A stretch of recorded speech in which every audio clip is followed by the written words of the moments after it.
ఆస్ doctor John Watson type చేసి మీ questions అడగండి, తప్పకుండా రిప్లై చేస్తాను. Sushant Reddy sir, after hair transplantation is there any chance of losing hair in the untransplanted area?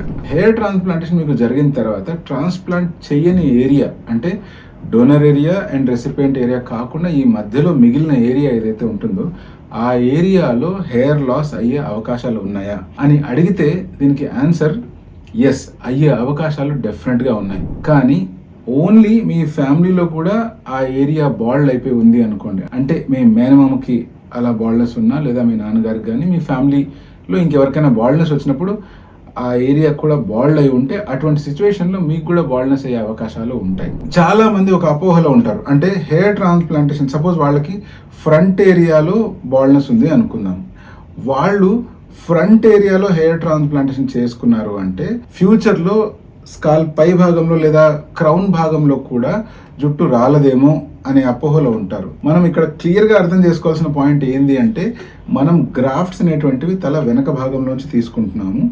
ఇవి permanent grafts.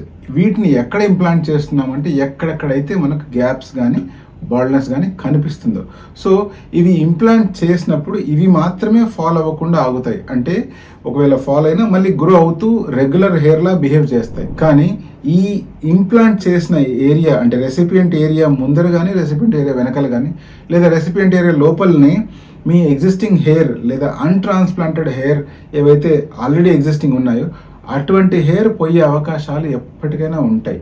ఒకవేళ మీ ఫ్యామిలీలో బాల్డ్నెస్ సివియర్గా ఉంది అంటే, అలా కాకుండా మీ ఫ్యామిలీలో బాల్డ్నెస్ చాలా తక్కువ ఉంది, మీకే అందరికంటే ఎక్కువ బాల్డ్ ఉంది అనుకోండి, అటువంటి సిచ్యువేషన్లో ట్రాన్స్ప్లాంట్ కనుక చేయించుకున్నట్లయితే మిగతా వెనకాల ఉండే హెయిర్ బాల్డ్నెస్ అయ్యే అవకాశాలే లేవు కాబట్టి అవి ఫాల్ అయ్యే ఛాన్సెస్ చాలా తక్కువ.